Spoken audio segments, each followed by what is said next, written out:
La demeure spirituelle de la jalousie. La jalousie, el-ghira, fait partie des demeures spirituelles du verset de la liminaire « C'est toi que nous adorons, c'est de toi que nous implorons l'assistance. » Dieu qu'il soit exalté a dit « Dis, mon Seigneur a seulement interdit les turpitudes apparentes ou cachées. » Il est rapporté dans un hadith authentique, d'après la version transmise par Ibn Mas'ud, que l'envoyé de Dieu alayhi salatu wassalam, a dit « Personne n'est jaloux comme Dieu. » Sa jalousie consiste, entre autres, à interdire les turpitudes apparentes et cachées. Personne n'aime la louange comme Dieu. C'est pourquoi il s'est loué lui-même. Personne n'aime les excuses comme Dieu. C'est pourquoi il a envoyé les messagers comme des annonceurs de la bonne nouvelle et des avertisseurs.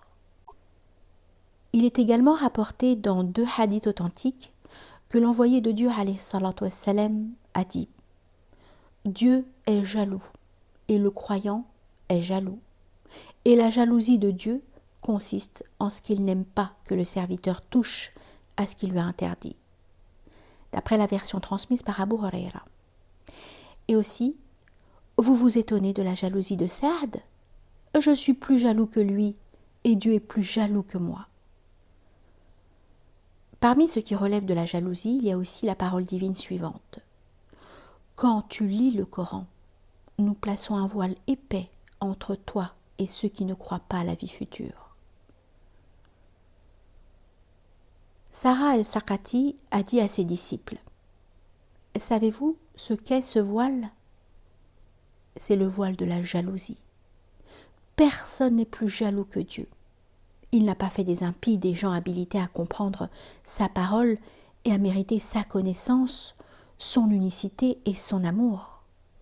Aussi, il a placé par jalousie entre eux et son messager sa parole et son unicité. Un voile subtil au regard pour que n'y accède pas celui qui ne le mérite pas. La jalousie est une attitude noble et extrêmement élevée. Elle est de 2 sortes. La jalousie de Dieu, qu'il soit exalté, en faveur de son serviteur, et la jalousie du serviteur pour son Seigneur. La première, c'est que le Seigneur ne fait pas de lui un serviteur des créatures, mais le prenne pour son propre serviteur.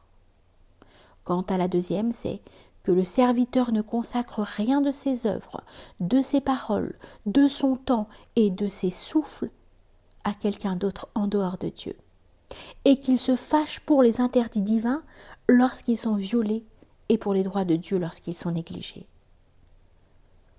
L'auteur des Manazil introduit le thème de Ghira, jalousie, par la parole divine où le prophète Sulayman, que la paix soit sur lui, dit « Ramenez-les-moi » et il se mit alors à leur trancher les jarrets et le cou. Il invoque ce verset parce que Salomon aimait beaucoup les chevaux. Un jour, son admiration pour ses chevaux lui fit manquer l'accomplissement de la prière obligatoire à l'heure.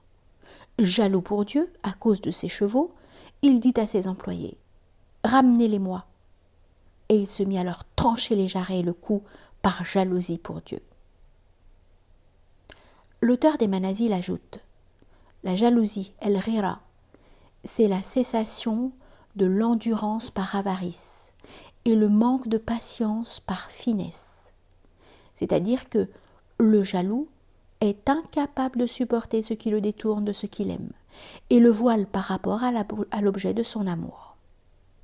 Il le fait par avarice pour ne pas trouver une compensation dans autre chose. Et cette forme d'avarice est de la générosité pure chez les amoureux sincères. Quant au manque de patience par finesse, cela signifie que l'amant n'accepte pas la patience d'être privé de son bien-aimé.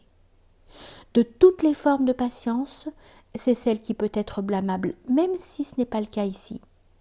Ce qui le pousse à ce manque de patience, c'est l'exagération de son amour et la finesse de son attachement.